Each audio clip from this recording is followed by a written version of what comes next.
Look closely at this coastal mangrove forest. In real time, this specific physical space is executing three highly complex tasks at once.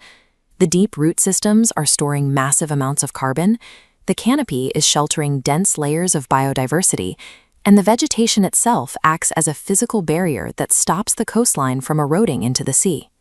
Nature operates as a single, highly unified biological machine, but human governments do not manage the environment the way nature manages itself.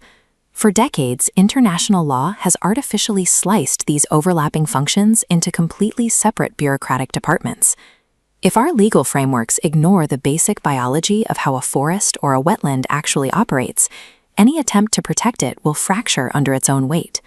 That fracture has a specific starting point: the 1992 Earth Summit in Rio de Janeiro. Out of this historic gathering came three entirely distinct treaties. One was designed to fight climate change, another to protect biodiversity, and a third to combat desertification and land degradation. For the next 3 decades, countries built completely separate national plans to satisfy these three treaties. They fractured their financial resources across different agencies, and they tracked their goals for carbon reduction, animal conservation, and soil health in total isolation. 30 years of managing a deeply connected ecosystem through a deeply divided bureaucracy is the primary reason so many global environmental targets are currently failing. To stop the decline, the system requires an upgrade, and the deadline to force it is 2026. Driving this massive overhaul is the Rio Trio Initiative, a diplomatic partnership led by the governments holding the incoming presidencies for all 3 UN conventions: Azerbaijan, Colombia, and Saudi Arabia. The trio is pushing to replace the old era of voluntary, isolated pledges with a strict mandate of radical transparency. By utilizing real-time satellite data, they aim to track national emissions and land restoration with hard, verifiable metrics. To make this happen, they established the Synergies Collaboration Platform. This engine provides the technical guidance countries need to merge their fractured climate plans, biodiversity strategies, and land degradation targets into one highly efficient national roadmap. Instead of fighting for the same limited funding pools, governments are now physically required to treat carbon reduction, species protection, and soil restoration as a single, unified geopolitical objective. Look at this matrix mapping land degradation neutrality to global biodiversity targets.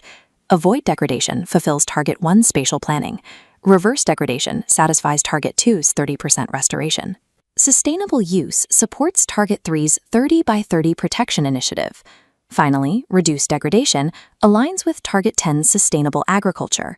Meeting the legal mandate of one convention mathematically fulfills the targets of the other. Fusing them together is the only financially and ecologically viable path forward. The first real-world stress test for this unified strategy arrives in August 2026, when delegates gather in Ulaanbaatar, Mongolia, for the UN's COP17 summit on desertification. This document outlines the summit's core theme: restoring land, restoring hope, placing an aggressive focus on actually hitting those land degradation neutrality targets. The stakes here are incredibly high for the host nation. An estimated 77% of Mongolia's vast rangelands are currently degraded, threatening both food security and local livelihoods. Mongolia is the ultimate proving ground. If these integrated land and climate policies work here, they can salvage vulnerable local economies across the globe. 2 months later, in October 2026, the timeline shifts to Yerevan, Armenia, for the Biodiversity Convention's own COP17 summit. Operating under the banner Leaders for Nature, this summit has one primary objective: executing the first official global review of those 2030 biodiversity targets.